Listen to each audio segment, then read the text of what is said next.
ನಮಸ್ಕಾರ, ಆರ್ಗ್ಯಾನಿಕ್ ಕಿಚನ್ಗೆ ಸ್ವಾಗತ. ಇವತ್ತು ನಾನು ಮಾಡ್ತಾ ಇರುವಂಥ ರೆಸಿಪಿ ಕಡಲೆ ಹಿಟ್ಟಿನಿಂದ ಒಂದು ಸ್ವೀಟ್ ಮಾಡ್ಕೊಳ್ತಾ ಇದ್ದೀನಿ. ಮೈಸೂರು ಪಾಕಿನ ಹಾಗೆ ಸಾಫ್ಟಾಗಿ ಚೆನ್ನಾಗಿರುತ್ತೆ. ಮಾಡಿದ ತಕ್ಷಣವೇ ಬಿಸಿ ಬಿಸಿಯಾಗಿ ತಿಂತಾಯಿದ್ರೆ ಬಾಯಲ್ಲಿ ಕರಗುವಂತಹ ಸ್ವೀಟ್ ಇದು. ಮೊದಲಿಗೆ ಒಂದು ಕಡಾಯಿಗೆ ಒಂದು ಅರ್ಧ ಕಪ್ ಆಗುವಷ್ಟು ತುಪ್ಪ ಹಾಕ್ಕೊಳ್ತಾ ಇದ್ದೀನಿ. ಒಂದು ಕಪ್ ಮೆಜರ್ಮೆಂಟ್ ತೊಗೊಳ್ಬೇಕು. ಅದರ ಅಳತೆಯಲ್ಲಿ ಮಾಡ್ತಾ ಹೋದರೆ ಪರ್ಫೆಕ್ಟಾಗಿ ಸಾಫ್ಟಾಗಿ ಚೆನ್ನಾಗಾಗುತ್ತೆ. ಇವಾಗ ನಾನು ಅರ್ಧ ಕಪ್ ತುಪ್ಪಕ್ಕೆ 1 ಕಪ್ ಆಗುವಷ್ಟು ಕಡಲೆ ಹಿಟ್ಟನ್ನು ಹಾಕ್ಕೊಂಡು ಲೋ ಫ್ಲೇಮ್ನಲ್ಲಿ ಇದನ್ನು ಒಂದು 2ರಿಂದ 3 ನಿಮಿಷ ತುಪ್ಪದಲ್ಲೇ ಹುರ್ಕೊಳ್ಬೇಕು. ಇದು ಹುರ್ಕೊಂಡಾದ್ಮೇಲೆ ನಾನು ಇದಕ್ಕೆ ಡ್ರೈ ಫ್ರೂಟ್ಸ್ ಪೌಡರ್ನ ಆ್ಯಡ್ ಮಾಡ್ಕೊಳ್ತೀನಿ. ಇಲ್ಲಿ ಗೋಡಂಬಿ, ಬಾದಾಮಿ ಹಾಗೆ ಪಿಸ್ತಾನ ಲೈಟಾಗಿ ಹುರ್ಕೊಂಡು ಒಂದ್ಸರಿ ಸಣ್ಣಗೆ ಪೌಡರ್ ಮಾಡಿ ಇಟ್ಕೊಂಡಿದ್ದೀನಿ. ಆ ಪೌಡರ್ನ ಇದ್ರ ಜೊತೆಗೆ ಆ್ಯಡ್ ಮಾಡ್ಕೊಳ್ತಾ ಇದ್ದೀನಿ.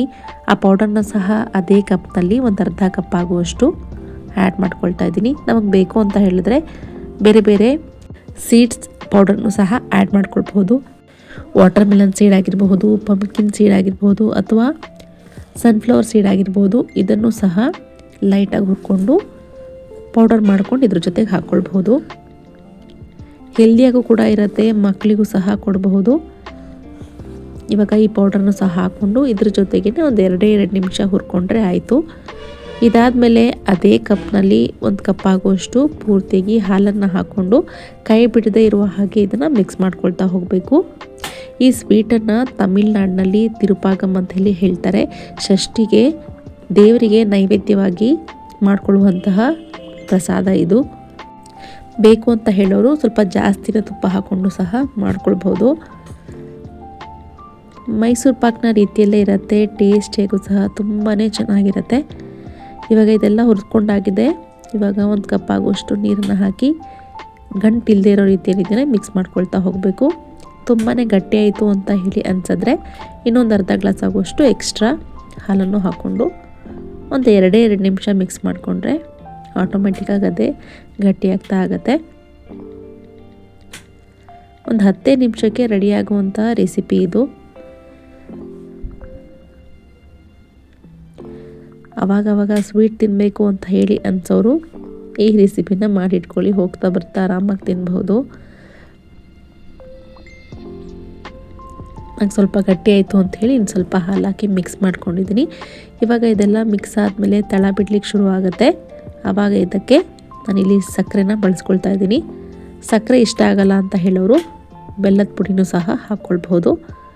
ನೋಡಿ, ಈ ರೀತಿ ಗಟ್ಟಿಯಾಗಿ ತಳ ಬಿಡ್ಲಿಕ್ಕೆ ಶುರು ಆಗುತ್ತೆ. ಈ ಟೈಮ್ನಲ್ಲಿ ನಾನು 1 ಕಪ್ ಕಡಲೆ ಹಿಟ್ಟಿಗೆ 1 ಕಪ್ ಆಗುವಷ್ಟು ಸಕ್ಕರೆ ಹಾಕ್ಕೊಳ್ತಾ ಇದ್ದೀನಿ. ಸ್ವಲ್ಪ ಏಲಕ್ಕಿ ಪೌಡರ್ನು ಸಹ ಹಾಕ್ಕೊಂಡು ಒಂದೇ 1 ನಿಮಿಷ ಮಿಕ್ಸ್ ಮಾಡಿಕೊಂಡ್ರೆ ಈ ತಿರುಪಾಗಮ್ ಸ್ವೀಟ್ ರೆಡಿಯಾಗುತ್ತೆ, ಅಥವಾ ಕಡಲೆ ಹಿಟ್ಟಿನ ಸ್ವೀಟ್ ರೆಡಿಯಾಗುತ್ತೆ. ಇನ್ನು ಸ್ವಲ್ಪ ತುಪ್ಪ ಹಾಕ್ಕೊಳ್ತಾ ಇದ್ದೀನಿ, ಚೆನ್ನಾಗಿರುತ್ತೆ ಅಂಥೇಳಿ. ಸಕ್ಕರೆ ಕರ್ಗೋರಿಗೂ ಮಿಕ್ಸ್ ಮಾಡಿಕೊಂಡ್ರೆ ಈ ಸ್ವೀಟ್ ರೆಡಿಯಾಗುತ್ತೆ.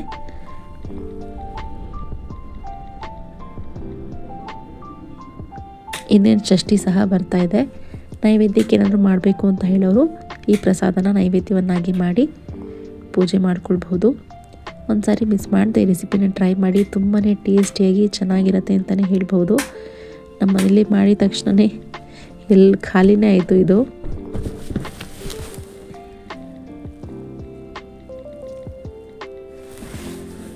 ನೋಡಿ, ಈ ರೀತಿ ಗಂಟಿಲ್ದಿರೋ ರೀತಿಯಲ್ಲಿ ಆಗಬೇಕು. ಈ ರೀತಿ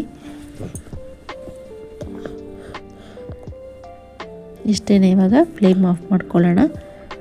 ಇದನ್ನು ಬೇಕಾದರೆ ನಾವು ಒಂದು ಪ್ಲೇಟ್ನಲ್ಲಿ ತುಪ್ಪ ಹಾಕಿ ಇದನ್ನು ಸ್ಪ್ರೆಡ್ ಮಾಡಿಕೊಂಡು ಕಟ್ ಸಹ ಮಾಡ್ಕೊಳ್ಬೋದು. ಈ ಸ್ವಲ್ಪ ತಣ್ಣಗಾದ್ಮೇಲೆ ಲೈಟಾಗಿ ಗಟ್ಟಿ ಸಹ ಆಗುತ್ತೆ. ಆರಾಮಾಗಿ ಬರ್ಫಿ ರೀತಿಯಲ್ಲೇ ಬರುತ್ತೆ ಇದು.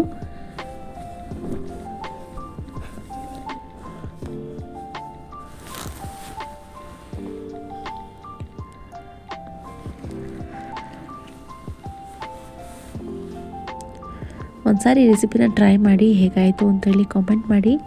ನನ್ನ ಈ ಚಾನಲ್ನ ಯಾರೆಲ್ಲ ಇದುವರೆಗೂ ಸಬ್ಸ್ಕ್ರೈಬ್ ಮಾಡ್ಕೊಂಡಿಲ್ವೋ ಪ್ಲೀಸ್ ಸಬ್ಸ್ಕ್ರೈಬ್ ಮಾಡ್ಕೊಳ್ಳಿ. ಈ ವಿಡಿಯೋಸ್ನ ನಿಮ್ಮ ಫ್ರೆಂಡ್ಸ್ ಆ್ಯಂಡ್ ಫ್ಯಾಮಿಲೀಸ್ಗೂ ಕೂಡ ಶೇರ್ ಮಾಡಿ. ವಿಡಿಯೋಗೆ ಲೈಕ್ ಹಾಗೂ ಕಾಮೆಂಟ್ ಮಾಡೋದನ್ನು ಮರಿಬೇಡಿ. Thank you.